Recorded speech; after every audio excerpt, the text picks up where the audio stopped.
भगवते वासुदेवाय। ओम नमो भगवते वासुदेवाय। ओम नमो भगवते वासुदेवाय। ओम नमो भगवते वासुदेवाय। ओम नमो भगवते वासुदेवाय। ओम नमो भगवते वासुदेवाय। ओम नमो भगवते वासुदेवाय। ओम नमो भगवते वासुदेवाय।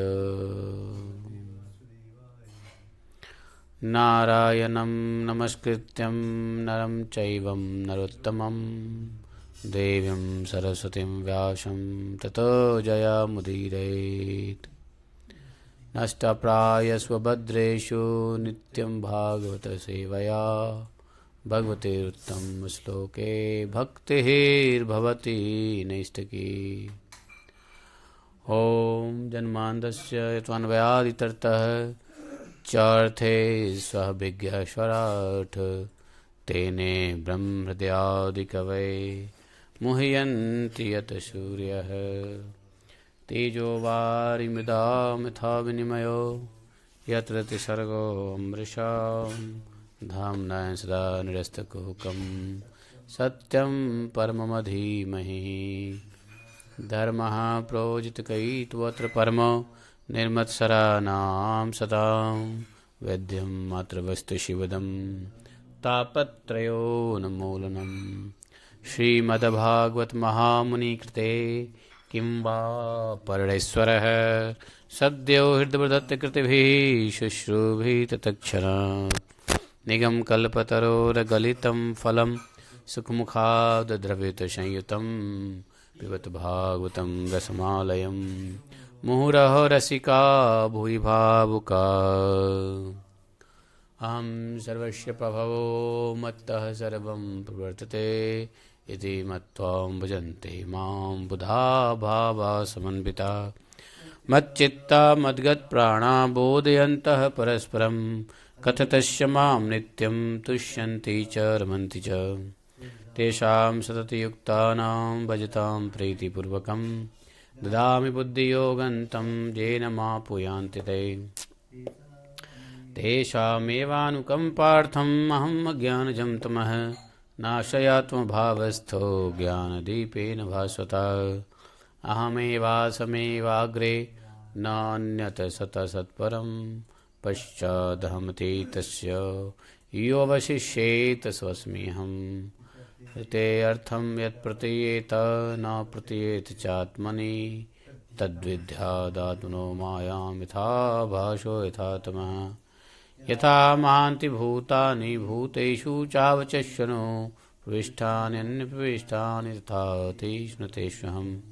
एतावदेव जिज्ञास्यं तत्त्वजिज्ञासुनात्मना अन्यव्यतिरेकाभ्यां यत्स्यात् सर्वत्र सर्वदा। हरे कृष्णा कृष्ण कृष्ण हरे हरे हरे राम राम राम हरे हरे।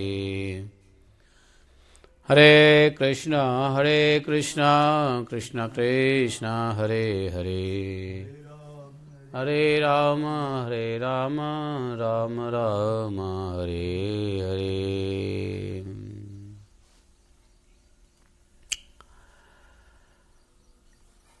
बोलिए ग्रंथराज श्रीमद्भागवत महापुराण की, श्री व्यासदेव भगवान की, श्री सुखदेव गोस्वामी महाराज की, श्री सुत गोस्वामी महाराज की जय जय श्री राधे श्याम।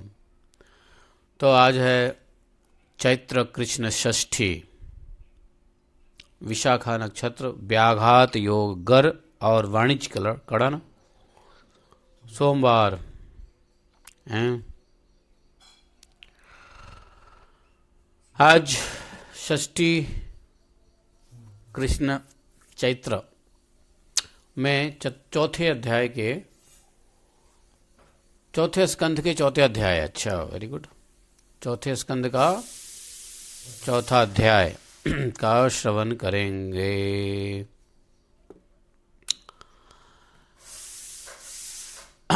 कल तक हम लोगों ने श्रवण किया कि किस प्रकार से दक्ष ने भगवान शिव का अपमान किया, नीचा दिखाने के लिए श्राप भी दिया, यज्ञ किया, शिव जी को बुलाया नहीं।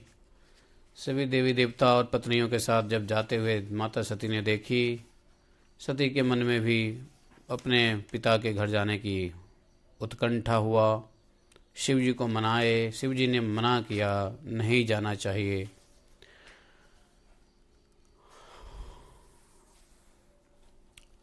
अब आगे आज मैत्रेय जी कहते हैं, एतावदुक्त्वा विराम शंकरः पतन्यंगनाशं ह्युभयत्र चिन्तयन् सुहृद्दिक्षु परिशंकिता भवा।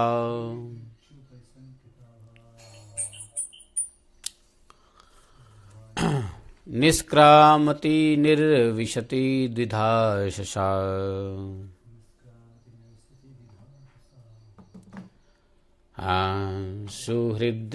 सुहृदि दृक्ष प्रतिघात दुर्मनाः स्नेहादुदैत्य शुकलताति विहिला भवं भवान्य प्रतिपुरुषं रुषा प्रदक्षयति वै क्षतजातपेवथु ततो विनिश्वस्य सती विहायतं शोकेन रोषेण च दूयता हृदा पित्रोरगात्स्त्रैण विमूढगृद्धि गृहाण प्रेम्नात्मानो यो अर्धर्मदात्सतां प्रियः। ॐ अज्ञानतिमिरान्धस्य ज्ञानाञ्जनशलाकया चक्षुरुन्मीलितं येन तस्मै श्रीगुरवे नमः। श्रीचैतन्यमनोभीष्टं स्थापितं येन भूतले स्वयं रूप कदा मह्यं ददाति स्वपदान्तिकं। वन्देऽहं श्रीगुरोः श्रुतपदकमलं शीघ्रो न वैष्णवांश्च श्रीरूपं साग्रजातं सगणरघुनाथान्वितं तं सजीवं साद्वैतं सावधूतं परिजनसहितं श्रीकृष्णचैतन्यदेवं श्रीराधाकृष्णपादान् सगणललिता श्रीविशाखान्वितांश्च। हे कृष्ण करुणा सिंधो दीनबंधो जगतपते गोपेश गोपिकाकान्तं राधाकान्तं नमस्ते। तप्त कांचन गौरांगी राधे वृंदावनेश्वरी वृषभानुसुते देवी प्रणमामि हरिप्रिये। वाञ्छाकल्पतरुभ्यश्च कृपा सिन्धुभयैव च पतितानां पावनेभ्यो वैष्णवेभ्यो नमो नमः। जय श्री कृष्ण चैतन्य प्रभु नित्यानंद श्री अद्वैत गदाधर शिवासादि गौर भक्तवृंद। हरे कृष्ण कृष्ण कृष्ण हरे हरे हरे राम राम राम हरे हरे।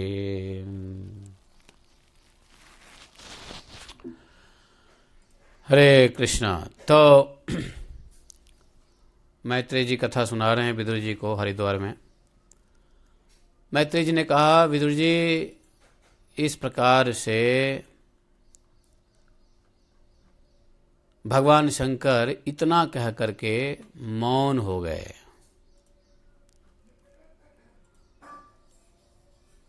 काफी कुछ कह दिया शंकर बाबा ने कि अगर अपने पिता और भाई का भी यज्ञ हो रहा हो तो भी नहीं जाना चाहिए यदि उसके हृदय में आपके लिए कटु रोष क्रोध है तो, क्योंकि वहाँ जाने से अपमान ही होगा और श्रेष्ठ पुरुषों को वहाँ जाने का मतलब है अपमानित होना, और श्रेष्ठ पुरुष का जब अपमान होता है तो मृत्यु का कारण बन जाता है। बल्कि शास्त्र में तो ऐसा कहते हैं कि ब्राह्मण जो है, ब्राह्मण शरीर से वध करने योग्य नहीं होता है, ब्राह्मण दंड के योग्य नहीं होता है, तो ब्राह्मण का वध क्या होता है? ब्राह्मण का तिरस्कार कर देना ही ब्राह्मण का वध है। ब्राह्मण को अपमान करके छोड़ दो, इसी में ब्राह्मण का वध हो जाता है। समझे? तो इस यहाँ पे भोले बाबा ने कहा कि देखो, श्रेष्ठ पुरुष का जाना ठीक नहीं होता है, क्योंकि यदि अपमान हो गया तो मौत का कारण बन जाएगा, इसलिए तुम मत जाओ। समझा बुझा करके शंकर भगवान चुप हो गए। और शंकर भगवान ने देखा भाई दक्ष के यहाँ जाने से रोकने या नहीं जाने देने, शंकर भगवान तो भैया क्या त्रिकालदर्शी हैं, वो समझ गए कि सती का तो अंत अब होना है। क्यों? दक्ष के यज्ञ में जाएगी तो प्राण त्याग की संभावना है, और यदि दक्ष के यज्ञ में नहीं जाएगी तो भी ये इतना मोहित है कि प्राण त्याग ही देगी। दोनों स्थिति में, दोनों अवस्था में सती के प्राण त्यागने की संभावना है। अब शंकर जी क्या बचाए, कैसे बचाएं सती को? जाने देते हैं तो ही प्राण त्यागने की अवस्था है, और अगर नहीं जाने देते हैं तो भी प्राण त्यागने जैसी हालत हो जाती है सती, क्योंकि सती बहुत आसक्त हो चुकी है। सती किससे आसक्त हो चुकी है? अपने पिताजी से। हैं? देखो, भगवान भोले शंकर के पास में रह करके भी जो इतने वैराग्य मूर्ति है भोले बाबा को किसी प्रकार की आसक्ति नहीं छूती, कामदेव नहीं सताता, बल्कि कामदेव को भस्म करने वाले हैं भोले बाबा।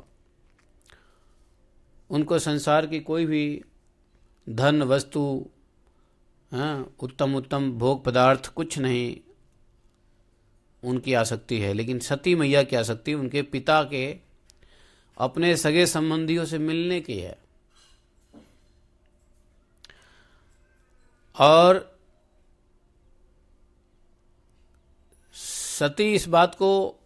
सती ने देखा,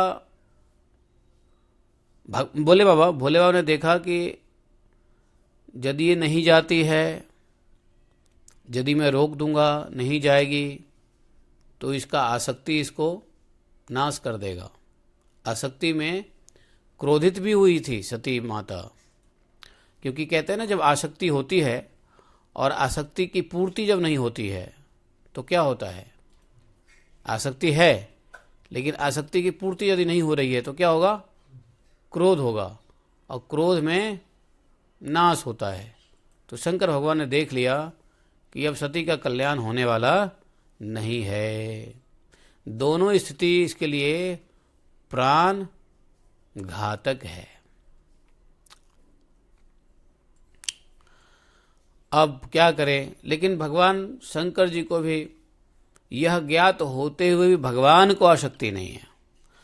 शंकर जी को पूरा पता चल रहा है कि दोनों स्थिति में प्राण संभव, इसके प्राण जाने वाले हैं, लेकिन शंकर जी क्या करें? चुपचाप मौन होकर बैठ गए। विधाता की जैसी लीला चल रही है अपना, वैसे भी शंकर जी अनासक्त हैं, है कि नहीं? उनको किसी प्रकार के आसक्ति है नहीं। तो इधर सती जी कभी घर से बाहर निकलती, कभी घर के अंदर आती। घर के बाहर जाती इस इच्छा से कि चलें, अपने सगे संबंधी को देखने जाने की इच्छा है, यज्ञ में जाने की इच्छा है। घर से बाहर निकलती, फिर लौट आती। किस लिए लौट आती? कि शंकर भगवान रुष्ट ना हो जाए, पति रुष्ट ना हो जाए। तो शंकर भगवान से रुष्ट होने के डर से वो घर के अंदर आ जाती, और फिर जब उसको, सती को जब बंधु बांधवों के देखने की इच्छा होती, लालसा होता, फिर घर से बाहर निकल जाती। कई बार सती ने घर से बाहर निकली और वापस घर के अंदर आ गई। अब सती माता दुविधा में पड़ गई कि क्या करें तो क्या करें, जाएं कि नहीं जाएं। नहीं जाते हैं तो हृदय की इच्छा, जाते हैं तो शंकर भगवान कहीं क्रोधित न हो जाएं। दुविधा में इतनी चंचल हो गई, इतनी चंचल हो गई कि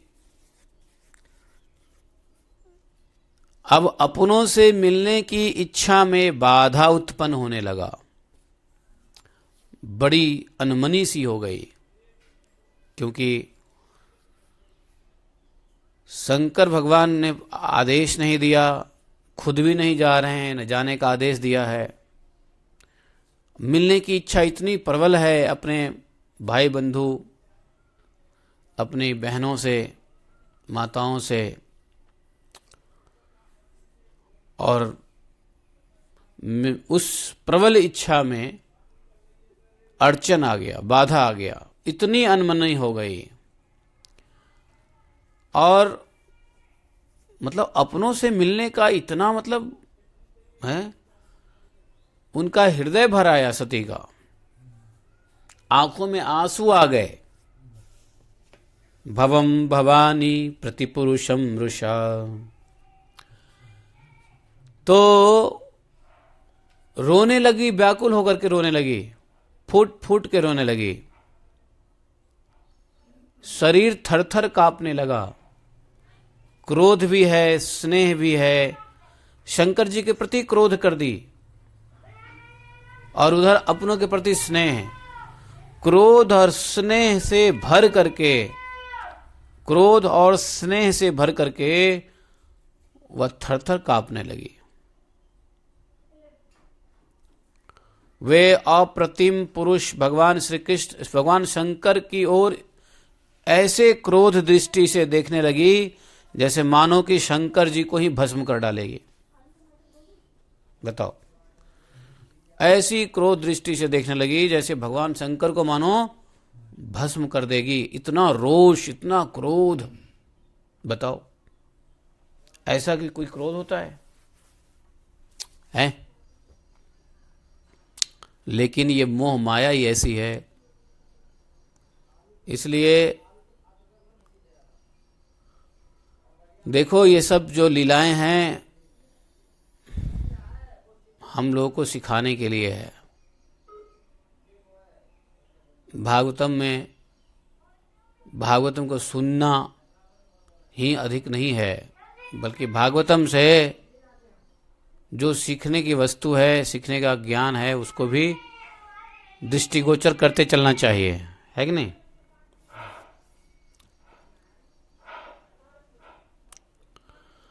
अब शोक और क्रोध सती माता के चिता को बिल्कुल बेचैन कर दिया।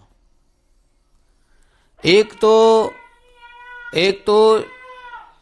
तो सती माता स्वभाव से स्त्री स्वभाव के कारण उनकी बुद्धि मूढ़ हो गई, है कि नहीं? जिन्होंने प्रेम बस अपना आधा अंग तक दे दिया था, ऐसे सत्पुरुषों के प्रिय भगवान शंकर को भी छोड़कर वे लंबी लंबी श्वास लेती हुई अपनी माता पिता के घर को चल दी। यहां पे सती माता ने लीला किया है। इस लीला से बताया है कि देखो, पति के आश्रय होने के बाद पति के कहने में ही रहना चाहिए। पति मना कर दे तो नहीं जाना चाहिए। अब भगवान शंकर महावैष्णव, महादेव, सत्पुरुषों के प्रेमी, जो ऐसे सती को अपना आधा अंग दिया है, अर्थात पत्नी बनाया है, इनकी बात को ना मान करके सती जी माता पिता के घर चल दी। सती को बड़ी फुर्ती से अकेली जाते देख श्री महादेव जी के मणिमान एवं मद आदि हजारों सेवक भगवान के वाहन वृषभराज को आगे कर, अरे उसको बोलो कि हल्ला न करे, नहीं तो भागे यहां से, नहीं उसको जाओ, उसको बोलो, उसको बोले हल्ला ना करो तो भागो यहां से, जाओ बाहर, उसको बोलो।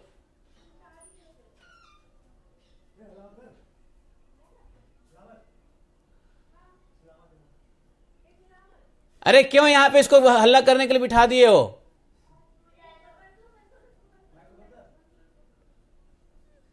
भागो तुम, समय क्यों हल्ला कर रहे हैं ये? अरे इसको और बिठा दिया सामने में।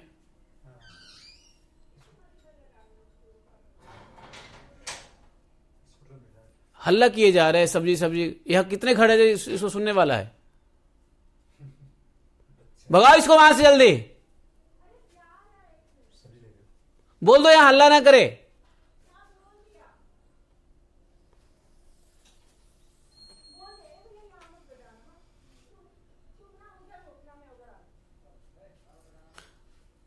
तो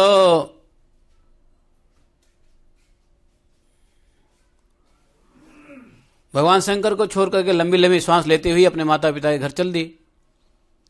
सती को बड़ी फुर्ती से अकेली जाते देख महादेव जी समझ गया कि मेरी बात तो मानी नहीं, जा रही है ठीक है,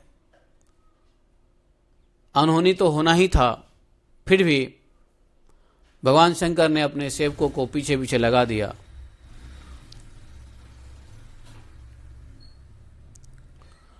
नंदी जी को भेजा और अपने और भी शिवगणों को पीछे से भेज दिया।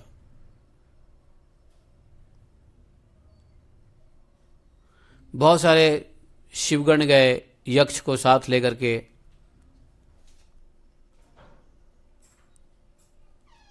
उन्होंने सती को बैल पर सवारी करा दिया। वैसे पैदल, घर से तो पैदल ही भाग गई थी, लेकिन नंदीश्वर ने बैल पर सवारी करा दिया। साथ में मैना, पक्षी, गेंद पर दर्पण, कमल आदि खेल की सामग्री, श्वेत छत्र, चावर और माला आदि राजचिन्ह और दुदुम्भी, शंख और बांसुरी आदि गाने बजाने के सामान सबसे सुसज्जित करके भगवान शंकर ने फिर भी भेजा, आदेश दिया अपने गणों को, जाओ सती के पीछे पीछे। उसके बाद सती माता अपने सेवक के साथ दक्ष की यज्ञशाला में पहुंची और वहां वेद ध्वनि करते हुए ब्राह्मणों में परस्पर होड़ लग रही थी कि सबसे ऊंचे स्वर्ग में कौन बोले। माता सती पहुंची यज्ञ में तो ब्राह्मण लोग खूब वेद ध्वनि कर रहे थे। और जब वेद ध्वनि होता है ना तो ब्राह्मण लोग बड़ी जोर जोर से बोलते हैं। कई ब्राह्मण होते हैं तो एक ब्राह्मण दूसरे ब्राह्मण से कंपटीशन करते हैं कि हमारी आवाज़ तेज हो, हमारी आवाज़ तेज हो। इस चक्कर में वेद ध्वनि बड़ी जोर से चारों दिशाओं में गुंजायमान होती है।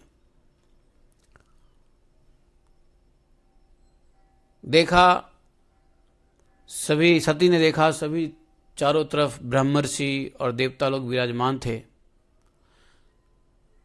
सती माता ने देखा जहां तहां मिट्टी, काठ, लोहे, सोने, डाब और चर्म के पात्र रखे हुए थे। वहां पहुंचने पर पिता के द्वारा सती की अवहेलना हुई। यह देख यज्ञकर्ता दक्ष की भय से सती माता और बहनों के सिवा किसी भी मनुष्य ने उनका कुछ भी आदर सत्कार नहीं किया।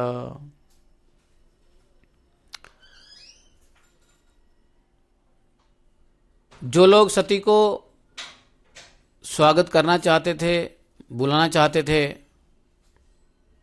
आदर करना चाहते थे, वे लोग भी दक्ष के भय से सती से कुछ नहीं बात किया। सिर्फ माता और बहन ने ही उनको थोड़ा सा आदर सत्कार किया। माता और बहन तो जैसे भी हो प्रसन्न हुई। माता जी ने प्रेम से गदगद होकर उन्होंने सती जी को आदरपूर्वक गले लगाया है, किंतु सती जी ने पिता से अपमानित होने के कारण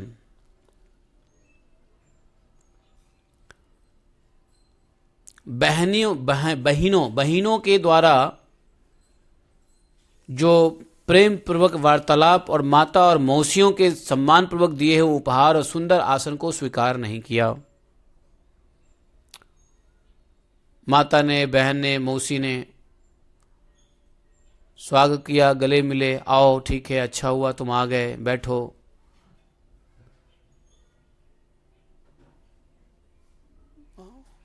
लेकिन सती जी के हृदय में क्या है? उनके पिता ने अपमान किया है। पिताजी देखते ही मुंह फुला लिए, बोला नहीं, नजर तक हटा लिया।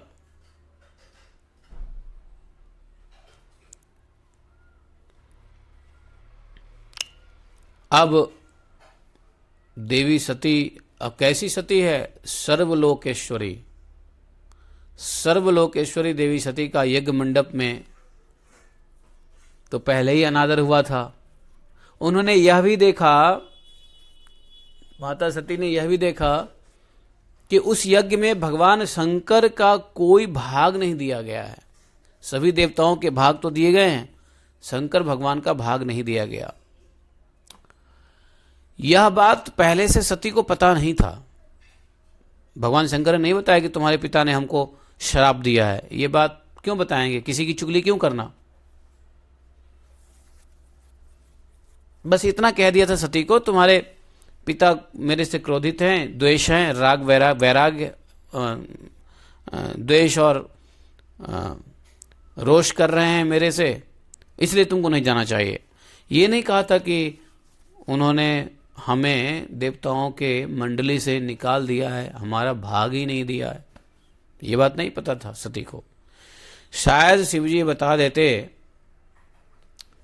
तो भी सती को क्रोध होता और सती शिव के सामने ही शरीर छोड़ देती। अब यदि सती शिव जी के सामने शरीर छोड़ती तो पाप किसको लगता? शिव जी को लगता कि भाई मैंने ऐसी बातें कह दिया है जिसकी वजह से इसको क्रोध हुआ, क्रोध में इसने शरीर त्याग दिया। शिव जी ने नहीं कहा, क्योंकि शास्त्र कहते हैं कि हम लोगों को वैसी ही बातें करनी चाहिए। सत्यम ब्रूयात प्रियम ब्रूयात, न ब्रूयात सत्यम अप्रियम। सत्य बोलना चाहिए, प्रिय बोलना चाहिए, लेकिन ऐसा सत्य नहीं बोलना चाहिए जो अप्रिय हो। ऐसा सत्य भी ना बोलो जो अप्रिय हो। तो शिवजी ने इसीलिए सती माता को कुछ नहीं बताया था, क्योंकि यह अप्रिय सत्य था। महादेव जैसे को देवताओं के यज्ञ के भाग से निकाल देना ये बहुत अप्रिय सत्य है। इसलिए महादेव जी ने नहीं बताया। अगर महादेव जी बता देते तो सती तो क्रोध में वहीं शरीर छोड़ देती, क्रोध की अग्नि में, और इसका पाप किसको लगता? शंकर जी को लगता। शंकर जी है ना, पत्नी हत्यारे हो जाते खाली पीली के। तो शंकर जी तो बड़े ज्ञानी है भाई, महावैष्णव है। वैष्णव बुद्धि में तेज होता है। वैष्णव का है का जो बुद्धि में तेज ना हो। कृष्ण चतुर कृष्णदास चतुर। भगवान के भक्तों में चतुराई का भी एक गुण है। 64 गुणों में एक गुण है चतुर होना। क्यों? उनके जो आराध्य देव भगवान हैं वो चतुर शिरोमणि है।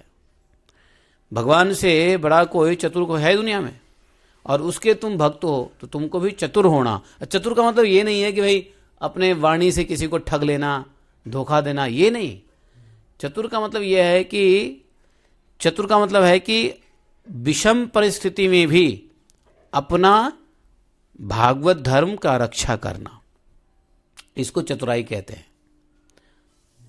कितनी भी विषम परिस्थिति क्यों नहीं आए, अपने भागवत धर्म की रक्षा करो, भगवान की भक्ति बनी रहे, हैं, अपना नाम जब चलता रहे, भक्ति चलती रहे, उसी को चतुराई कहते हैं। जैसे मुस्लिम कंट्री में अलाउड नहीं है भक्ति करना, लेकिन वहाँ लोग करते हैं, चतुराई से भक्त लोग करते हैं, माला जप करते हैं, भजन करते हैं, कीर्तन करते हैं, चतुराई से करते हैं। अलाउड नहीं है, असुरों का जगह है, सब राक्षस बड़े पड़े हैं। तुमको तिलक चंदन कंठी माला कीर्तन करते देखेंगे तो भगा देंगे मार के, लेकिन फिर भी भक्त लोग वहाँ करते हैं, अर्थात चतुराई से भजन करते हैं। तो चतुराई का मतलब ये नहीं होता है अपने स्वार्थ के लिए, हैं नहीं, चतुराई का मतलब है विषम परिस्थिति में भी, कठिन से कठिन सिचुएशन में भी हम लोग भजन भक्ति करते रहें, इसको चतुराई कहते हैं।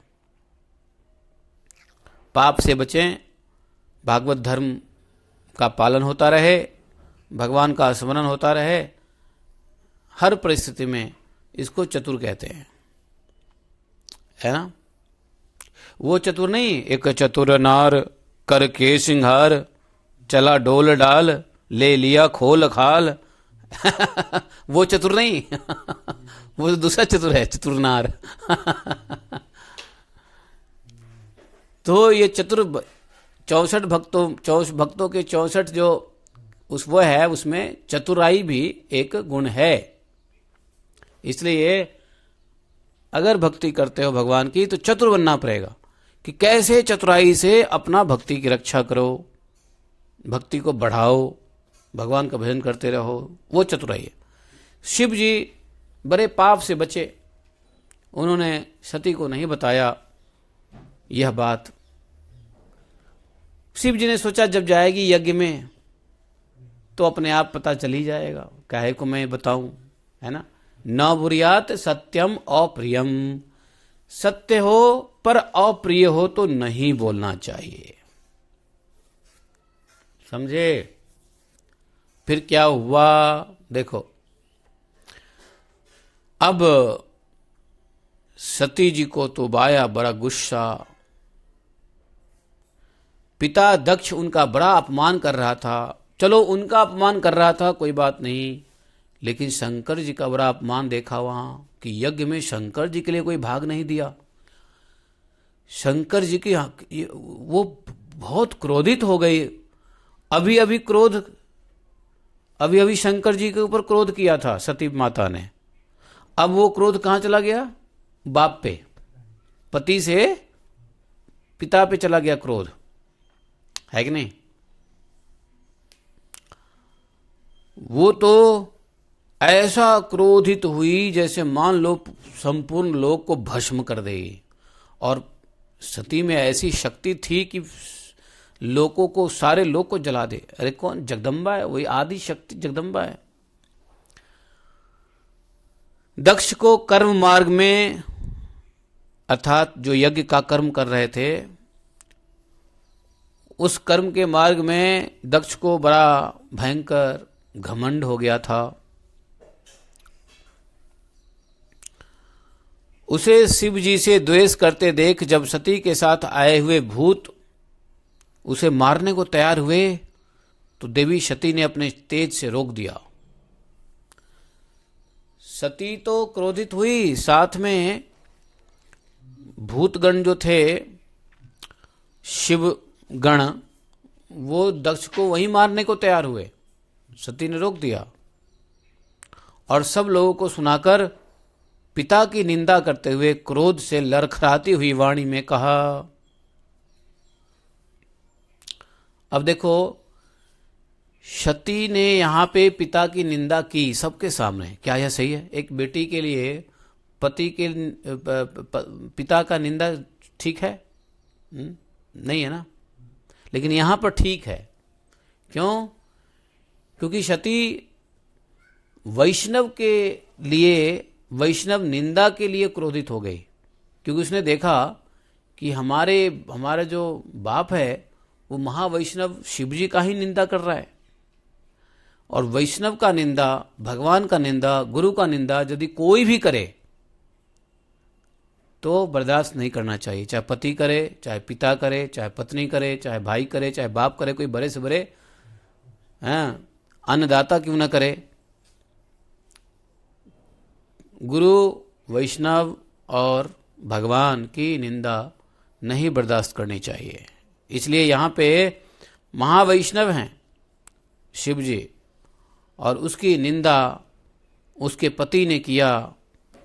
इसलिए क्रोध से लड़खड़ाती वाणी में माता जी ने खड़ी खोटी सुना दिया। देवी सती ने अपने पिताजी से क्या कहा, सुनो। न यस्य लोके अस्त्य निशायनः प्रियः तथा प्रियो देहभृतां प्रियात्मना आत्मनः तस्मिन् समस्तात्मनि मुक्तवैर्के ऋते भवन्तं कतमः प्रतीपयेत्। दोषान् परेषां हि गुणेषु साधवो गृह्णन्ति केचित् न भवादृशा द्विज। देवी सती ने कहा, पिताजी, भगवान शंकर से बड़ा तो संसार में कोई भी नहीं है, और भगवान शंकर तो सभी देहधारियों की प्रिय आत्मा है।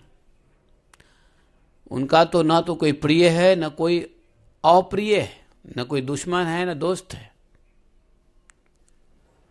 उनका किसी भी प्राणी से वैर नहीं रहता है। वो महाभोले शंकर हैं। वे तो सबके कारण और सर्वस्वरूप हैं। आपके सिवा और ऐसा कौन है इस संसार में जो भगवान शिव से विरोध करेगा? है कौन है ऐसा?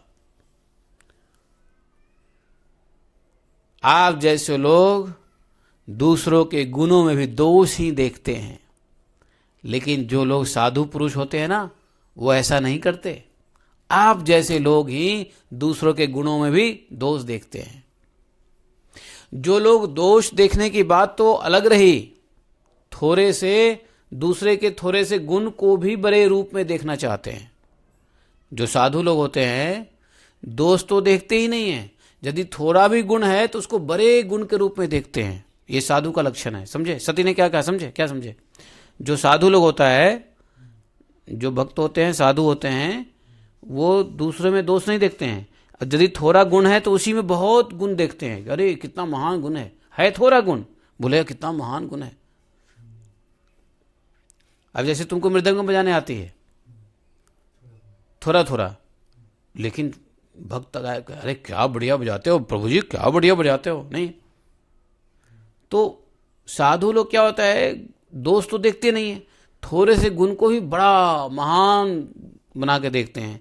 लेकिन जो साधु नहीं है, दुष्ट हैं, वो क्या करते हैं, गुण को भी दोष, गुण में भी दोष देखते हैं। अब हाँ, कोई साधु नहीं है तो आएगा कहेगा, हे क्या है, मृदंग आती नहीं ठीक से बजाने, ऐसे बजाओ, ऐसे टक टक टक टक टक टक, है ना। ये नहीं, जितना बजा रहा है उतना ही बढ़िया है कि नहीं।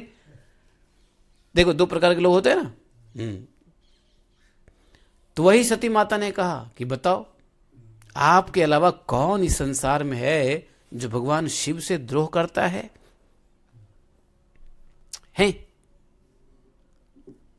खेद की बात है, आपने ऐसे महान महावैष्णव महापुरुष महादेव पर भी दोष का आरोपण किया है।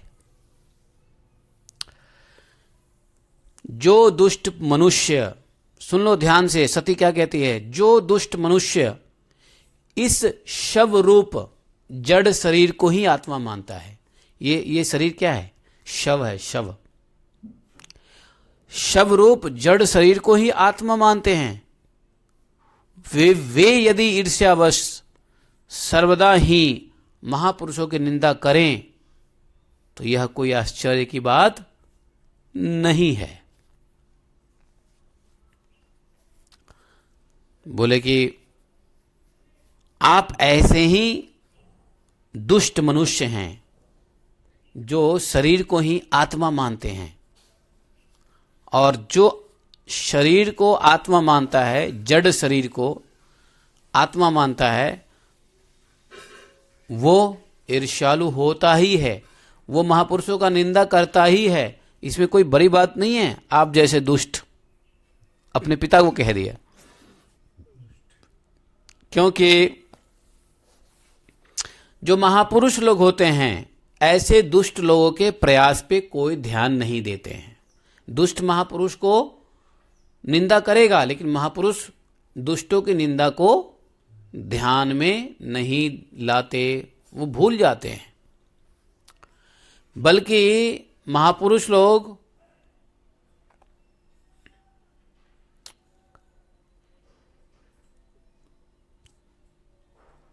कोई रिएक्शन नहीं करते हैं, कोई प्रतिकार नहीं करते हैं। लेकिन उनके चरणों की धूलि उनके इस अपराध को न सहकर तेज नष्ट कर देती है। महापुरुष के चरण की धूलि कितना अच्छा होता है। महापुरुष के चरणों की धूलि क्या होता है? कल्याणकारी होता है, भक्ति प्रदायनी होता है। लेकिन यहां सती ये कह रही हैं कि यदि दुष्ट पुरुष महापुरुषों की निंदा करता है तो महापुरुष तो कुछ नहीं करते, लेकिन उनके चरण धूलि उसका तेज नाश कर देता है। जिस चरण धूलि में,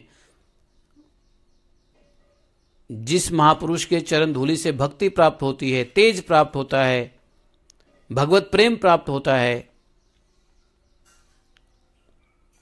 वही चरण धूलि उसको नाश भी कर देता है जो महापुरुषों की निंदा करता है। तो महापुरुष की निंदा से महापुरुष नहीं उसको नाश करते हैं, उनके चरण धूलि ही नाश कर देता है। बताओ, इसलिए महापुरुष के चरण धूलि प्रेम से, श्रद्धा से सर पे लगाओगे तो फायदा है, लेकिन यदि महापुरुष की निंदा किया तो उनके चरण धूलि ही नाश कर देता है। इसलिए महापुरुषों की निंदा जैसी अपराध का कार्य दुष्ट पुरुषों को भी शोभा नहीं देता। दुष्ट से दुष्ट लोग भी महापुरुष की निंदा नहीं करते हैं। और आपने शिव जैसे महापुरुष की निंदा की, महावैष्णव की निंदा की, दुष्ट से भी गए गुजरे निकले पिताजी, क्या कहूं। अरे आपको पता भी है, दो अक्षर शिव जिसके मुंह से गलती से भी निकल जाता है, पापों को तत्काल नाश कर देता है। अरे जिनकी आज्ञा कोई भी उल्लंघन नहीं कर सकता इस दुनिया में, यदि शिवजी किसी को कुछ कहें तो उनकी आज्ञा का कोई उल्लंघन नहीं कर सकता। ऐसे पवित्र कीर्ति मंगल में भगवान शंकर से, शिव से, महावैष्णव से आप द्वेष करते हैं। आज पता चल गया पिताजी, आप अमंगल रूप हैं, आप अमंगल रूप है, आप अशिव हैं और हमारा पति शिव है। आज पता चला।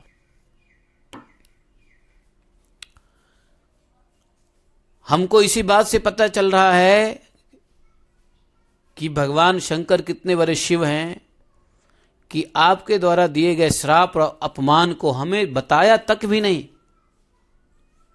आपकी निंदा हमारे सामने आज तक किया ही नहीं, और आप हैं कि उनकी निंदा खुल के ढोल पीट पीट के कर रहे हैं, देवताओं की सभा में कर रहे हैं, महर्षियों के सभा में कर रहे हैं उनकी निंदा। आपकी निंदा तो उन्होंने, आपने श्राप दे दिया, आप गलत हो, फिर भी शिव जी ने हमें आके कुछ नहीं कहा।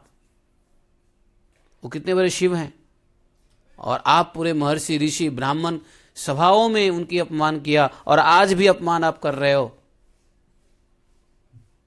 आप वास्तव में क्या हो? अशिव हो, आप अमंगल मूर्ति हो। अरे महापुरुषों के मन मधुकर ब्रह्मानंदमय रस का पान करने की इच्छा से जिनके चरण कमल का निरंतर सेवन किया करते हैं, बड़े बड़े तपस्वी, बड़े बड़े योगी जिस शंकर भगवान के चरण कमलों का निरंतर सेवन किया करते हैं, जिनके चरणारविंद सकाम पुरुषों को उनके अभीष्ट भोग भी देते हैं, माता ने कहा कि भगवान शंकर के चरण का पूजा तो भाई बड़े बड़े ब्रह्मानंद भी करते हैं। जो ब्रह्म को प्राप्त करना चाहते हैं वो भी भगवान शंकर के चरण पूजा करते हैं, जो भगवत प्राप्ति करना चाहते हैं वो भी भगवान शंकर की चरण पूजा करते हैं। बड़े बड़े वैष्णव जो भगवान का प्रेम चाहते हैं वो भी भगवान के चरण की पूजा करते हैं। चलो, इसके अलावे भी यदि किसी को संसार का भोग प्राप्त करना हो वो भी भगवान शिव के चरण दबाते हैं। भोगी भी और योगी भी, दोनों भगवान शिव के। योगी इसलिए चरण पूजते हैं शिव जी के भगवत प्राप्ति के लिए, भगवत प्रेम प्राप्ति के लिए। भोगी इसलिए चरण पूजते हैं शिव जी के कि उनको भोग की वस्तु चाहिए। तो भोगी योगी दोनों भगवान शंकर के चरण को पूजते रहते हैं। ऐसे विश्व बंधु भगवान शिव से आप वैर करते हो हैं? ऐसे भगवान शिव से आप वैर करते हो?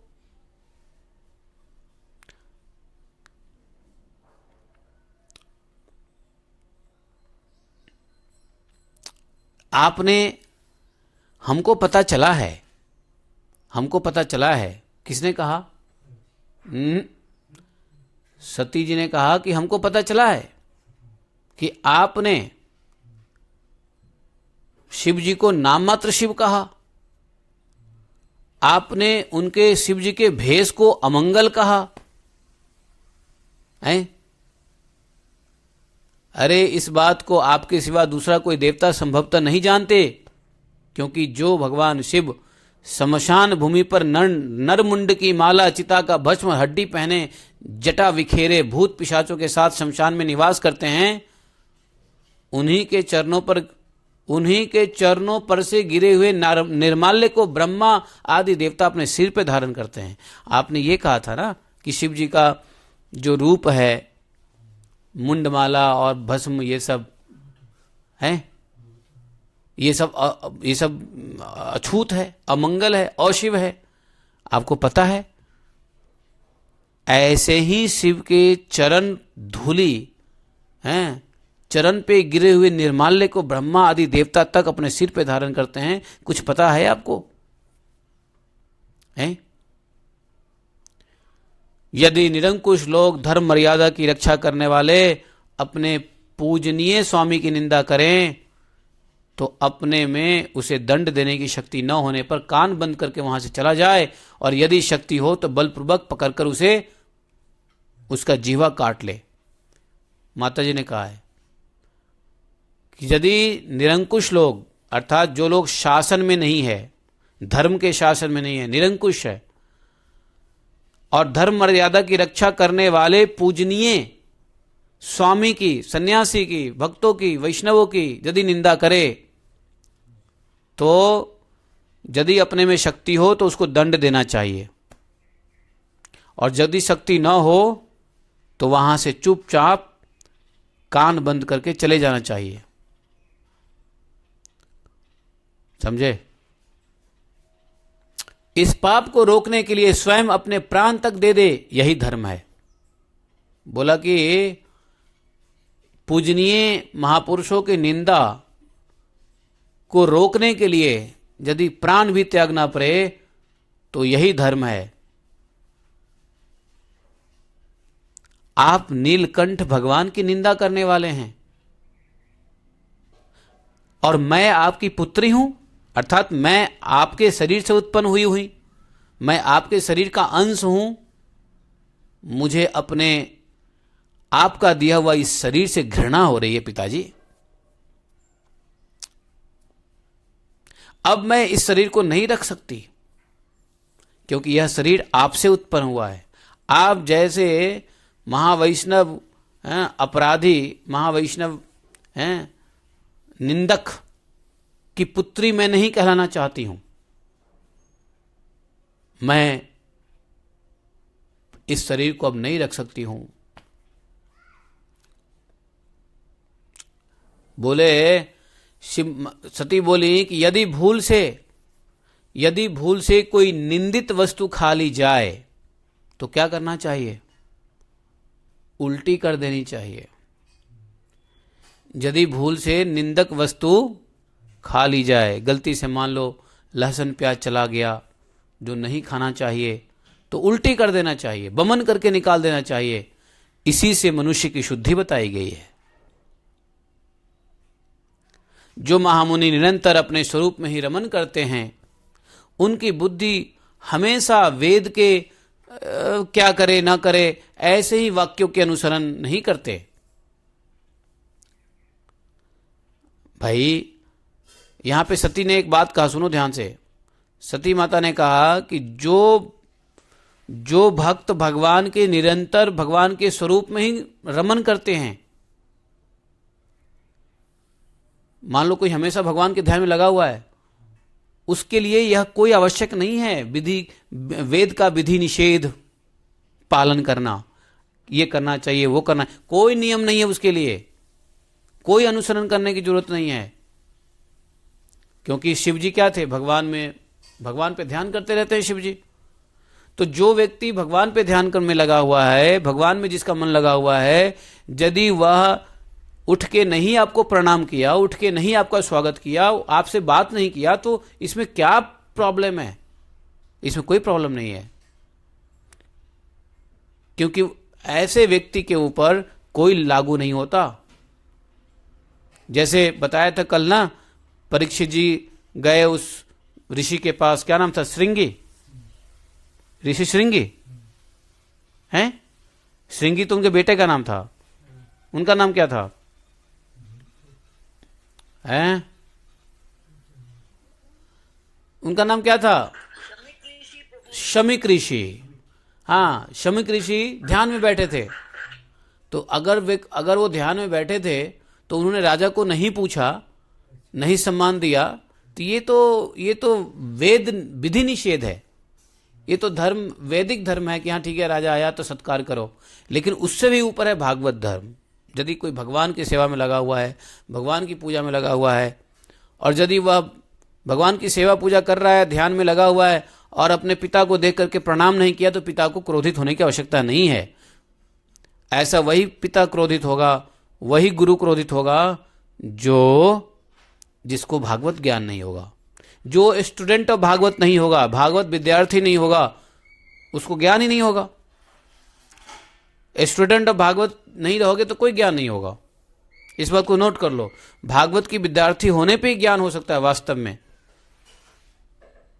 अब आप भगवान का ध्यान कर रहे हो, जप कर रहे हो, या पूजा कर रहे हो, अभिषेक कर रहे हो, आपका मन लगा हुआ है भगवान में, कोई आ गए और आपने उनको नहीं सत्कार किया, तो उनको बुरा नहीं मानना। वही यहाँ पे सती माता जी कह रही है कि भाई जिसका मन भगवान के स्वरूप में लगा हुआ है, उसके लिए विधि निषेध वाक्य का कोई भी अनुसरण करने की आवश्यकता नहीं है। क्या कौन हैंड रेज किया किसी ने? हरे कृष्ण प्रभु जी, मैंने किया था। हाँ प्रभु जी, वो गजेंद्र मोक्ष के अंदर जो उनका चरित्र आता है, गजेंद्र का, कि वो इंद्रद्युम्न महाराज थे राजा, और वो साधना में बैठे हुए थे, और एक ऋषि आए ना, उन्होंने प्रणाम नहीं किया, तो उन्होंने उसको श्राप दे दिया। हाँ, तो वो उसको थोड़ा एक्सप्लेन कर दीजिए। देखिए साथ ही आता है ना वो। देखिए आप समझिए, ये बहुत आसान है समझना, फिर भी आपने पूछा है तो अच्छा है कि आप जानते हो, हमसे सुनना चाहते हो तो सुनो। ऐसा है, ऋषि ने वहां पे जो श्राप दिया, जबकि सती ने यहाँ ये कहा कि भाई ठीक है, अगर वो भगवान के ध्यान में लगा हुआ है, अपमान कर दिया, तो उनको क्रोध आया, श्राप दे दिया। लेकिन क्रोध आने के बाद श्राप जो दिया वो गजेंद्र के उद्धार के लिए दिया, उससे गजेंद्र का उद्धार हुआ। ऋषि जो श्राप देते हैं गजेंद्र का उद्धार होता है, ऋषि जो श्राप देते हैं वो जीवों का कल्याण के लिए होता है। लेकिन यहाँ तो दक्ष ने जो श्राप दिया वो तो अपना अभिमान से दिया माता जी, है ना। जी प्रभु जी। ऋषि को तो पता है कि ये भगवान में लीन है, लेकिन ऋषि अपने क्रोध में ही आकर के तो उद्धार करने के लिए श्राप देते हैं। ऋषि का क्रोध क्या होता है? उद्धार के लिए होता है। ऋषि मुनि का क्रोध, साधु संतों का क्रोध जो होता है, वास्तव में जो साधु संत हैं उनका क्रोध नहीं है, वो मत समझो क्रोध ही है, नहीं, वो उद्धार करने का एक लीला है संतों के द्वारा, संत भगवानों के द्वारा। संत क्या है? भगवान ही है। तो उनका वो लीला उद्धार है। उनका श्राप देना ये देहात्म स्तर पे नहीं है, बल्कि उसको उद्धार करने के लिए उन्होंने श्राप दिया। लेकिन यहां पे बताओ, दक्ष ने शंकर भगवान को उद्धार करने के लिए श्राप दिया क्या? जो शंकर भगवान दुनिया को उद्धार करते हैं, दुनिया को भगवान के भक्ति का आशीर्वाद देते हैं, तो यहां पे तो दक्ष का श्राप जो है शंकर भगवान को पूरा देहात्म बुद्धि पे है, आत्मबुद्धि पे नहीं है, देहात्म बुद्धि पे है। माया मोह से भरा पड़ा है, अज्ञानता से भरा पड़ा है। दक्ष जी को भागवतम की क्लास में आना चाहिए था। उनको भी ये पता चल जाता, भागवतम के स्टूडेंट ऑफ भागवत होते तो। अच्छा, उनको भी पता था, लेकिन उनको थोड़ा घमंड आ गया, मद आ गया। यही तो भागवतम से सीखने को मिलता है कि जब हमको कोई पोजीशन मिले तो हमको घमंड नहीं करनी चाहिए। ब्रह्मा जी ने दक्ष प्रजापति बना दिया, बस है उनको और घमंड चढ़ गया। ब्रह्मा जी से भी गलती हुई। ब्रह्मदेव से क्या गलती हुई कि जब उनको पता था कि दक्ष अभी भी शरीर के स्तर पे है, जब दक्ष प्रजापति नहीं बने थे तभी दक्ष ने भगवान शिव के प्रति अपराध कर दिया था ओ सभा में। उसके बाद फिर भी ब्रह्मा जी ने दक्ष को प्रजापति बना दिया। ऐसे अज्ञानी को क्यों बनाया प्रजापति? तो भैया ये सब लीला कराना है माता जी, ये सब लीला चलना है। सती कैसे ज्ञान कैसे देंगे? ये भगवान सब ज्ञान ही दे रहे हैं, ज्ञान के लिए लीला कर रहे हैं। है ना? हरे कृष्ण प्रभु जी वो जो गजेंद्र मोक्ष वाले वो क्या है, इसलिए क्या था? नहीं उसको छोड़ो, उसको अभी छोड़ो, उसको भी छोड़ो, उसके बाद में समझा देना। उसको भी छोड़ो। गजेंद्र पूर्व जन्म में राजा थे, उनको महर्षि ने श्राप दिया जिससे वो हाथी बन गए। ठीक है, तो वो पूछ रही थी कि भाई उन्होंने श्राप दिया तो ऐसा क्यों दिया? क्योंकि वो तो भगवान में लीन थे, तो श्राप नहीं देना चाहिए था, उनको ये बात समझनी चाहिए थी। लेकिन वो अपने लिए श्राप नहीं दिए, वो दिए गजेंद्र के उस राजा प्रद्युम्न के, क्या नाम था राजा का? प्रद्युम्न, सॉरी इंद्रद्युम्न। हाँ, इंद्रद्युम्न राजा। तो इंद्रद्युम्न राजा के वो भगवान ही आते हैं संत के रूप में। अरे बहुत जो है ना तपस्या कर लिया, चलो इसको थोड़ा सा अब इसका उद्धार का रास्ता खोल देते हैं। तो आए महर्षि और उनको श्राप दे दिया, उनको कल्याण के लिए दिया। यहाँ दक्ष ने शिव जी को कौन सा कल्याण के लिए दिया? वो तो अपनी अपना जो है ना काम क्रोध लोभ मोह मद मात्सर्य में श्राप दे दिया। तो इसको ऐसे समझना चाहिए। ठीक है ना माता जी? Right wrong? तो हम कहाँ थे? हम बड़ी बारीकी से समझ रहे थे सती माता की बात। हम कहाँ थे हम लोग? क्या बात कर रहे थे? हाँ जी वो ससुर ने बोला कि वो श्राप वो तो उसमें ध्यान में हाँ ओके याद आ गया। ठीक है, तो वही माता ने कहा कि भाई जो यहाँ पे देखो 19वें श्लोक में जबरदस्त बात कही माता ने। मुझे तो बड़ा अच्छा लग रहा है माता जी की एक एक बात। न वेदवादान अनुवर्तते मतिः स्वैव लोके रमतो महामुनेः यथा गतिः देव मनुष्ययोः पृथक् स्वैव धर्मे न परम छिपेत् स्थितः। बहुत अच्छी बात बताया माता जी। यही कहती है सती मैया कि भैया जो भगवान के स्वरूप में निरंतर रमे रहते हैं उनकी बुद्धि वेद के विधि निषेध की वाक्य का अनुसरण नहीं करती है। आप ससुर थे, आपको इज्जत देना था, आपको सम्मान देना था, यह वेद विधि निषेध है, ये वैदिक धर्म है। और वेद में क्या है? वैदिक धर्म में क्या है? ऐसा करो, ऐसा करो, ऐसा करना चाहिए, वैसा करना चाहिए, ये करना चाहिए, वो करना चाहिए। तो भैया ये विधि निषेध जो है ना उसके लिए लागू नहीं होता। जो लोग रमते हो मुनि ही, जो भगवान के ही स्वरूप में रमन कर रहे होते हैं। बोले कैसे? जिस प्रकार देवता और मनुष्य की गति में भेद रहता है उसी प्रकार ज्ञानी और अज्ञानी की स्थिति भी एक सी नहीं होती है। एक बात हम लोग को समझ लेना चाहिए, बार बार मैं कह रहा हूं, हर बार के भागवतम में इस बात को मैंने कहा है कि शिव जी के प्रति अपराध स्वप्न में भी मत करो। ये कभी कभी क्या, मैं आजकल की स्थिति में नहीं बताऊंगा, लेकिन जब मैं इस्कॉन के भक्तों के साथ ज़्यादा रहता था, अब ज़्यादा नहीं रहता हूँ, ऑनलाइन रहता हूँ, लेकिन ज़्यादा तो नहीं रहता ना। लेकिन पहले जब इन लोगों के साथ रहता था तो शिव जी के प्रति बड़े अपराध सुनने को मिलते थे। अगर शिव जी का मंदिर में चले गए, शिव जी का प्रसाद खा लिया, शिव जी के ऊपर जल दे दिया, तो पहले बड़ा लोग बाग वो थे सेंटिमेंटल, वी आर हरे कृष्णास। तो बार बार कहता हूं कि कभी भी ये थोड़ा सा भगवत गीता के श्लोक जान करके कभी भी शिव जी के प्रति अपराध नहीं और शिव जी के भक्तों के प्रति भी अपराध मत करो। दोनों काम मत करो, न शिव जी के प्रति अपराध न शिव जी के भक्तों के प्रति अपराध। कुछ तो ऐसे भक्त होते हैं जो शिव को भी अपराध कर देते हैं, कुछ सो कॉल्ड इस्कॉन के कुछ ऐसे भक्त, मैं चूंकि इस्कॉन को जानता हूं इसलिए इस्कॉन के नाम ले रहा हूं।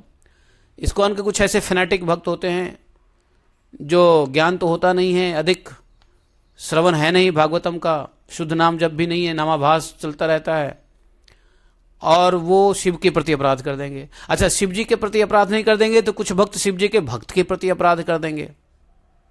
शिव जी के भक्त लगा लिया है, कोई चिलम पी रहा है, कुछ कर रहा है, अरे तो करने दो ना उसको, तुम क्यों उसके पीछे पड़े हुए हो, है कि नहीं? कम से कम अपराध तो मत करो, निंदा तो मत करो, आप मुंह मोड़ लो, आपको पसंद नहीं है तो शिव जी के प्रति अपराध कभी भी किसी भी सपन में भी नहीं होना चाहिए। भगवान ने खुल के कहा है, शिव अपराधी कभी भी मुझको नहीं प्राप्त कर सकता। तुलसीदास जी ने भी इस बात को कई जगह पे लिखा है, और भागवतम में भी कई जगह पर आता है शिव अपराधी का कितना बड़ा सजा मिला है। जो सती माता कह रही हैं कि देखो, ज्ञानी और अज्ञानी के लिए नियम कुछ अलग अलग हो जाते हैं। ज्ञानी मनुष्य की गति और अज्ञानी मनुष्य की गति में अलग अंतर भेद होता है। यहां ज्ञानी तो छोड़ो, देवता में भी होता है। देवता भी ज्ञानी और अज्ञानता में जो कार्य करते हैं उसका गति अलग होता है। जैसे देखो शिव जी को, कौन था वो, शिव जी और पार्वती जी, शिव जी पार्वती जी को लिए थे अपने जांग पे, चित्रकेतु है ना, चित्रकेतु था ना वो, जो चित्रकेतु घूम रहा था और देखा कि शिव जी पार्वती जी को गले में हाथ डाल के जांग पे बिठाए हुए हैं और भरी सभा में प्रवचन दे रहे हैं।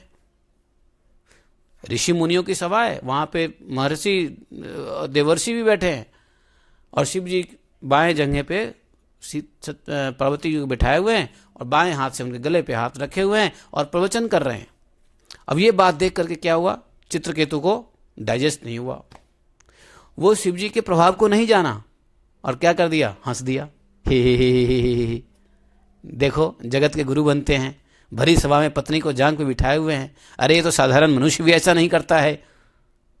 यह बात सुनकर के पार्वती जी ने क्या कहा, श्राप दे दिया, जा पाप योनि में जा, तू तुरंत जा। किधर गया वो चित्रकेतु, वृत्तासुर बन गया, असुर बन गया। था भगवान का भक्त, भगवान से भक्ति करके भगवान से वर प्राप्त किया था, लेकिन थोड़ी सी गलती हो गई तो वही देवता की अज्ञान की स्थिति हो गई ना, तो देवता भी अज्ञान हुआ, क्या हुआ, वो असुर बनना पड़ा।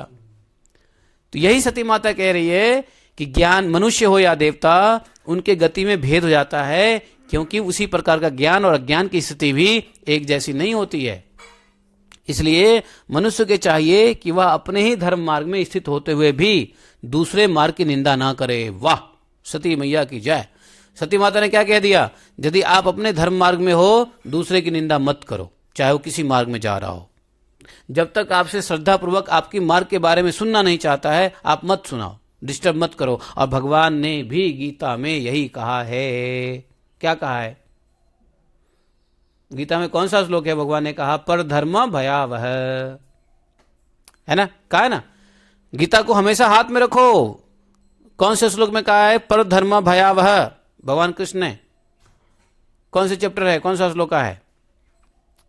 देखो निकालो गीता, में निकाल रहा हूं। मेरे ख्याल से ये भगवान ने 3 अध्याय में कहा है, श्रेयान स्वधर्मो वे गुणः। देखो 335 में देखो, श्रेयान स्वधर्मो विगुणः परधर्मात् स्वनुतिष्ठतात् स्व अनुतिष्ठतात् स्वधर्मे निधनम श्रेय परधर्मो भयावह। देखो माता सती भी वही कह रही है, दूसरे तरीके से समझो। भगवान ने भी यही कहा, स्वधर्मे निधनम श्रेय परधर्मो भयावह। भैया दूसरे की जो धर्म का मार्ग है उसकी निंदा मत करो। अच्छा, निंदा करोगे तो क्या होगा? निंदा करोगे तो एक प्रॉब्लम आ जाएगी, क्या? वैर बढ़ जाएगा। क्या? बैर बढ़ जाएगा। अब जैसे बैर बढ़ेगा तो आपकी भक्ति नाश हो जाएगा। सभी जीवों के प्रति वैर नहीं करना है। तो इसलिए अगर निंदा करोगे, दूसरे अपने धर्म मार्ग में स्थित रहते हुए दूसरे के मार्ग की निंदा नहीं करें, नहीं तो उसे वैर होगा। वैर से क्या होगा? हिंसा होगी।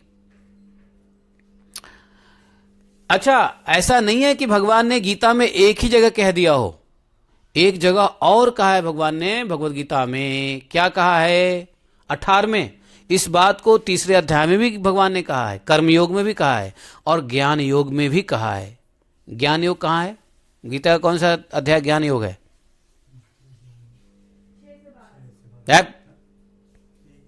13 से 18 ज्ञान योग है। हाँ, तो 18वें चैप्टर में 47वें श्लोक में भगवान ने फिर से कह दिया है, श्रेयान स्वधर्मो विगुणः परधर्मात् स्व अनुतिष्ठतात् स्वभाव नियतम कुर्म कुर्वद न प्राप्नोति किल विषम। वहां भी भगवान ने कहा है कि अर्जुन, अपने स्वभाव से निर्धारित धर्म का पालन करना श्रेष्ठ है। अपने स्वभाव से निर्धारित धर्म का पालन करना श्रेष्ठ है कि नहीं? दुर्योधन को एक बार कृष्ण जब मिले दुर्योधन से, ये मतलब अनटोल्ड स्टोरी है, महाभारत की अनटोल्ड स्टोरी है। तो दुर्योधन से मिले कृष्ण, तो कृष्ण और दुर्योधन का जब एकांत में एक बातचीत हुई, तो भगवान ने दुर्योधन को कहा, ये जो तुम कर रहे हो, तुमको पता है क्या कर रहे हो और तुमको क्या करना चाहिए? तुमको पता है? मैं वासुदेव स्वयं तुमको से कह रहा हूं, हमसे कोई बड़ा है क्या? तो दुर्योधन ने कहा कि जी मैं जानता हूं आपसे बड़ा कोई नहीं है। तो तुम मेरी बात क्यों नहीं मानते? भगवान हंस के बोले, भगवान सीरियसली नहीं बोले, भगवान हंस के बोले कि तुम मेरी बात क्यों नहीं मानता फिर? तो पता है दुर्योधन ने क्या कहा भगवान से? जानामि अहम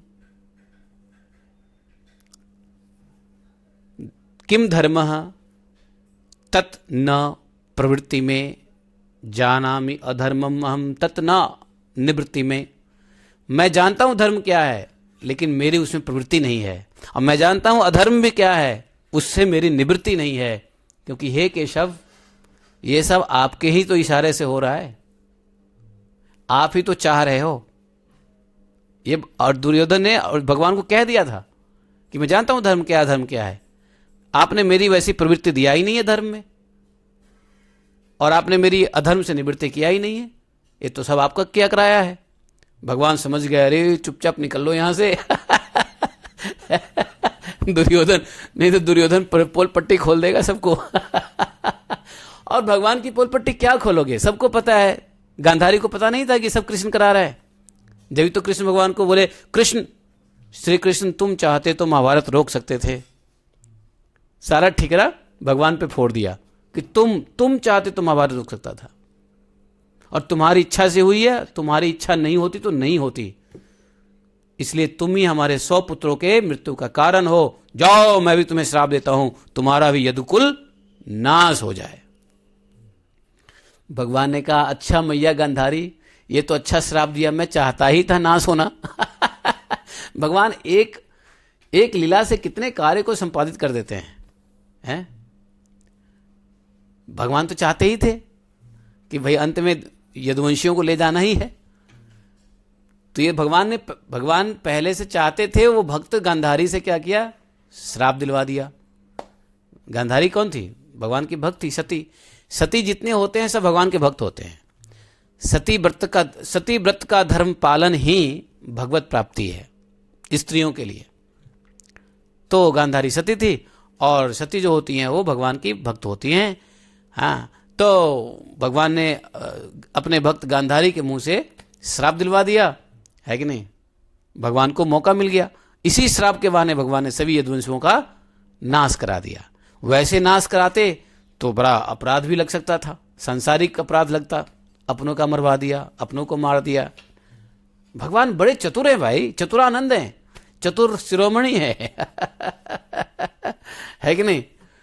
गजब लीला है, देखोगे तो गजब लीला है, मतलब समझ में नहीं आएगा, पागल हो जाओगे हैं। कुछ लोग पागल होके घूमते रहते हैं। एक पागल बाबा थे, वृंदावन में आए, नहीं पागल बाबा जानते हो, उनको लोग पागल बाबा कहते हैं। वो पागल थे नहीं, पागल बाबा कहते हैं, क्योंकि संसार से वो पागल हो गए थे, भगवान में उनका मन लग गया था। तो जिसका भगवान में मन लगे उसको संसारी लोग क्या कहते हैं? पागल ही कहते हैं। तो माता सती ने यही बात कहा कि दूसरों के मार्ग की निंदा मत करो। और क्या कहा माता सती ने? प्रवृत्ति और निवृत्ति। प्रवृत्ति क्या? यज्ञ में, जप में, भजन में, भक्ति में, इसको प्रवृत्ति, इसमें प्रवृत्ति होनी चाहिए। और निवृत्ति, निवृत्ति किसे होनी चाहिए? शम, दम, है ना, कामना, लोभ, लालच, इस सब से निवृत्ति होनी चाहिए। तो निवृत्ति और प्रवृत्ति रूप दोनों ही प्रकार के कर्म ठीक हैं, दोनों प्रकार के कर्म ठीक हैं। वेद में उनके लिए अलग अलग रागी विरागी दो प्रकार के अधिकारी बताए हैं। परस्पर विरोधी होने के कारण दोनों प्रकार के कर्मों का एक साथ एक ही पुरुष के द्वारा आचरण नहीं किया जा सकता। एक पुरुषों के द्वारा एक समय में एक साथ क्या निवृत्ति प्रवृत्ति दोनों का आचरण किया जा सकता है? नहीं किया जा सकता। तो भगवान शंकर तो परब्रह्म परमात्मा हैं, उन्हें इन दोनों में से किसी भी प्रकार के कर्म की आवश्यकता नहीं है। तो माता सती क्यों बोल रही है? क्योंकि माता सती ने जवाब दे दिया कि शिव जी ने अपराध नहीं किया था, वहां आपकी बुद्धि गलत थी, शिव जी का कोई अपराध नहीं था।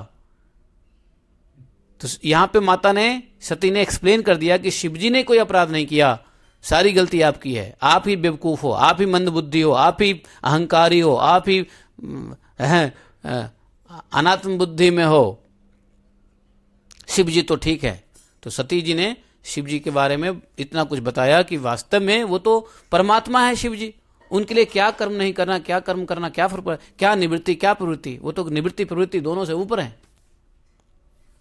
और जो व्यक्ति प्रवृत्ति में है, निवृत्ति कैसे कर सकता है? तो उनकी, शिव जी की प्रवृत्ति क्या होती है? भगवान में ही चित्त लगाए रखते हैं। तो एक बार भगवान में चित्त लगा दिया तो फिर संसार में चित्त कैसे लगाएंगे वो?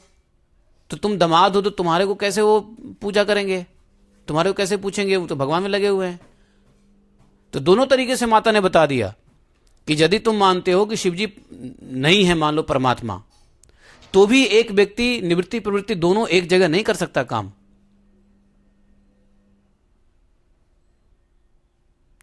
संसार निवृत्ति है, प्रवृत्ति है, निवृत्ति है। इस शरीर के नाते रिश्ते किस लिए? प्रवृत्ति के लिए, निवृत्ति के लिए, निवृत्ति के लिए। तो आप दामाद हो, आपका उन्होंने नहीं किया क्योंकि आपसे उनको निवृत्ति है, और प्रवृत्ति किस में है? भगवान में है। तो यदि वो परमात्मा नहीं भी है तो एक साधारण मनुष्य भी मानोगे शिव जी को, तो भी वो प्रवृत्ति मार्ग में है, निवृत्ति मार्ग में नहीं आ सकते हो। ये सास ससुर दामाद, ये नाते रिश्तेदारी का लेना देना, रिस्पेक्ट करना, आओ भागो स्वागत करना, ये सब निवृत्ति मार्ग है, ये प्रवृत्ति मार्ग नहीं है। निवृत्ति, इसको छोड़ना चाहिए। तो भाई शिव जी कैसे कर सकते हैं जब वो भगवान में उनका चित्त लगा हुआ है? तो आपको कैसे बोले आइए दमा, आइए ससुर जी बैठिए, कैसे हैं आप, आपकी बेटी ठीक है? और फिर सती माता ने कह दिया, और यदि तुम यह मानते हो कि शिव जी परमात्मा हैं, तो परमात्मा के लिए न कोई कर्म की जरूरत ही नहीं है, न न न न न न न निवृत्ति न प्रवृत्ति, वो सभी कर्मों से ऊपर है। ऐसी ऐसी बात पिताजी को समझाया। कितनी ज्ञान की बात समझा रही है। देखो, ये साधारण तरीके से भागवत पढ़ोगे ना तो नहीं समझ में आने वाला, नहीं समझ में आएगा। आप पढ़ लो, लाइन बाय लाइन पढ़ लो, कितना समझ में आएगा? नहीं आएगा समझ में। आज तुम एक काम करना, भागवत उठाना हिंदी और पढ़ के देखना कितना समझ में आता है। नहीं आएगा समझ में, बराबर है ना? इसलिए श्रवणम की आवश्यकता होती है। श्रवण करेंगे तो समझेंगे, पढ़ने से कुछ नहीं समझ में आएगा। Bhagavatam is not subject to read but is subject to listen. श्रवण का विषय भागवत कथा, पढ़ने का विषय नहीं है। माता जी कहती है, टाइम क्या हो गया? 9 बज गया। माता जी कहती है, आगे सुनो। कितने श्लोक है भैया? 34 श्लोक है। तो अभी हम लोग चल रहे हैं 21वें श्लोक पे। माता जी कह रही है कि हमारा ऐश्वर्य अव्यक्त है, आत्मज्ञानी महापुरुष ही उसका सेवन कर सकते हैं। आपके पास वह ऐश्वर्य नहीं है और यज्ञशालाओं में यज्ञ के अन्न से तृप्त होकर प्राण पोषण करने वाले कर्मठ लोग उसकी प्रशंसा भी नहीं करते हैं।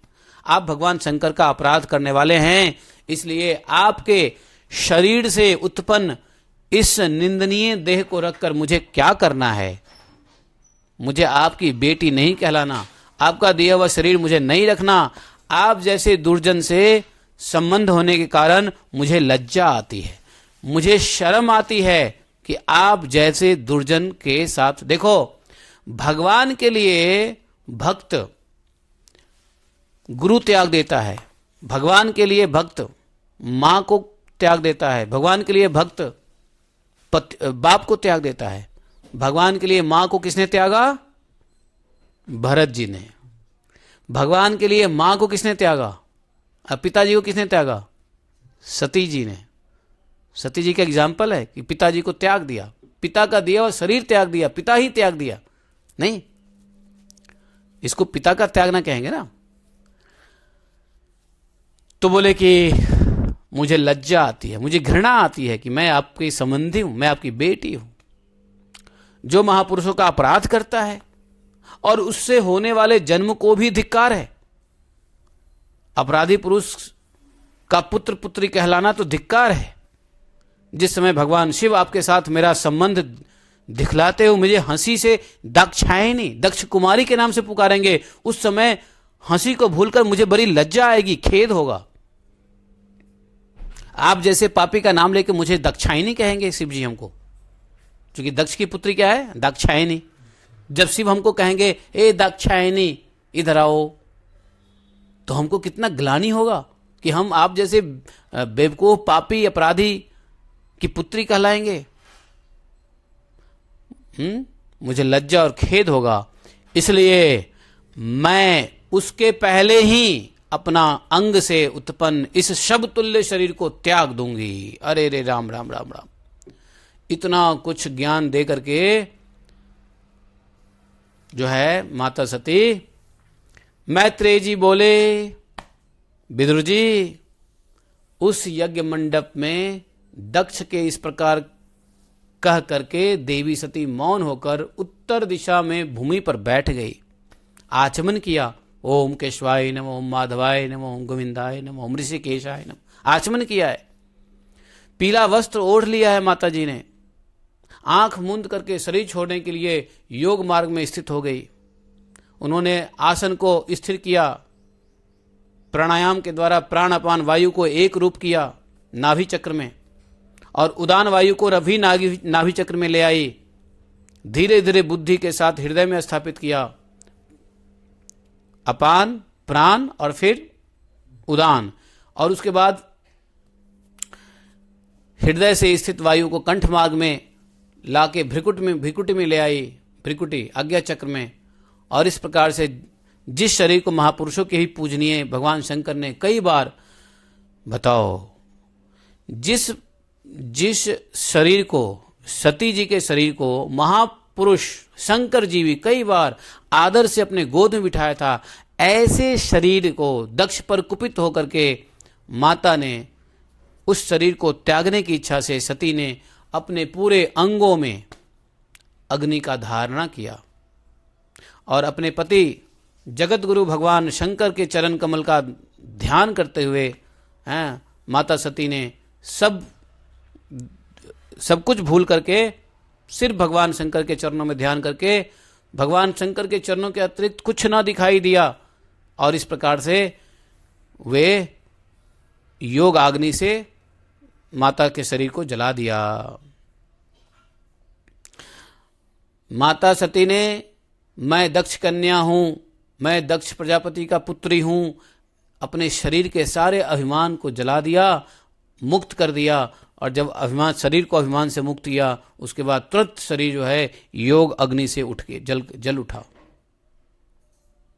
उस समय वहां आए हुए देवता आदि सब सती के शरीर को जलते हुए देख करके सबको आश्चर्य हुआ, हाहाकार होने लगा, हाय हाय हाय हाय हाय हाय, कोलाहल हो गया आकाश में, पृथ्वी पर, सब जगह, माता जगदम्बा, शरीर छोड़ दिया, सब हाय हाय हाय हाय, चारों तरफ हाय हाय होने लगा। सब ने कहा कि हाय हाय, देखो दक्ष के दुर्व्यवहार से कुपित होकर के देवादिदेव महादेव की प्रिया सती ने प्राण त्याग दिए हैं। खूब टॉक ऑफ द टाउन हो गया, हल्ला हो गया। देखो सारे जगत में जीव इस दक्ष प्रजापति की ही संतान है, फिर भी इसने कैसी भारी दुष्टता की है। इसकी पुत्री शुद्ध हृदया सती सदा ही मान पाने योग्य थी, किंतु इसने ऐसा निरादर किया है इनके पति का, जिससे उसने प्राण त्याग दिए हैं। वास्तव में यह बड़ा ब्राह्मण द्रोही है। सबने बोला वास्तव में ब्राह्मण द्रोही है और सहिष्णु है। अब इसकी संसार में अपकीर्ति होगी। दक्ष की क्या होगी? अपकीर्ति होगी। जब इसकी पुत्री सती इसी के अपराध से प्राण त्याग दिया, तब यह शंकर द्रोही ने उसे रोका तक नहीं। देखो ये कितना घमंडी है, अपनी बेटी बैठ गई प्राण त्यागने के लिए, लेकिन फिर भी रोका तक नहीं शंकर द्रोही ने। क्षमा मांग लेता, बेटी गलती हो गई, माफ करना, मेरे से गलती हो गया, चलो हम क्षमा मांग लेते हैं। तब भी दक्ष ने घमंड में बैठा रहा, मरे तो मरे। ये सब बातें कानाफूसी चल रही थी, फुसफुसाहट होने लगा। जिस समय लोग ऐसा कह ही रहे थे, उसी समय शिव जी के पार्षद सती का यह अद्भुत प्राण त्याग देख करके शस्त्र अस्त्र से लैस थे। कौन?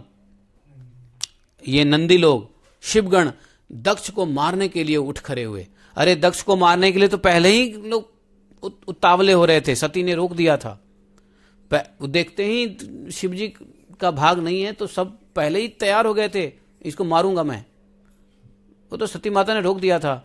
अब जब सती भी ने भी अपना शरीर त्याग दिया, इनके तो भाई इन लोगों के गुस्सा तो डबल हो गया। एक तो शिव का अपराध, ऊपर से सती का प्राण त्याग। नारायण नारायण। सब ने क्या किया? ऐसा आक्रमण किया। भृगु भगवान जो वहां पे भृगु और अन्य ब्राह्मण थे, अरे सबको किसी का नाक काटा, किसी का मुंह काटा, किसी का दाढ़ी नोच लिया, यज्ञ में मूत दिया, हैं सब गड़बड़ कर दिया, है कि नहीं?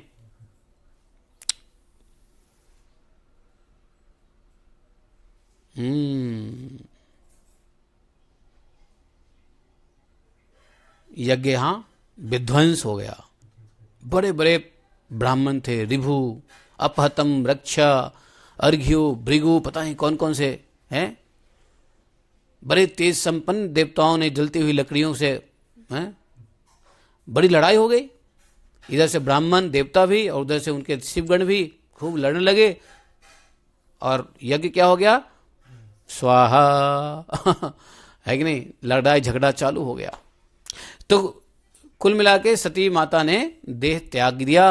चौथे स्कंद का यह जो अध्याय है, इसका नाम है सती देह उत्सर्ग नाम चतुर्थो अध्याय। सती देह उत्सर्ग, उत्सर्ग कर दिया अपने शरीर का। माता सती चली समाधि में। तो यहां पे हम लोग रुक जाते हैं आज के लिए। ये चैप्टर हमने 21 फरवरी 2025 को भी किया था यहाँ पर। आज 9 मार्च को भी हमने रिपीट किया है। पिछले साल 21 फरवरी को ये चैप्टर हमने पढ़ा था।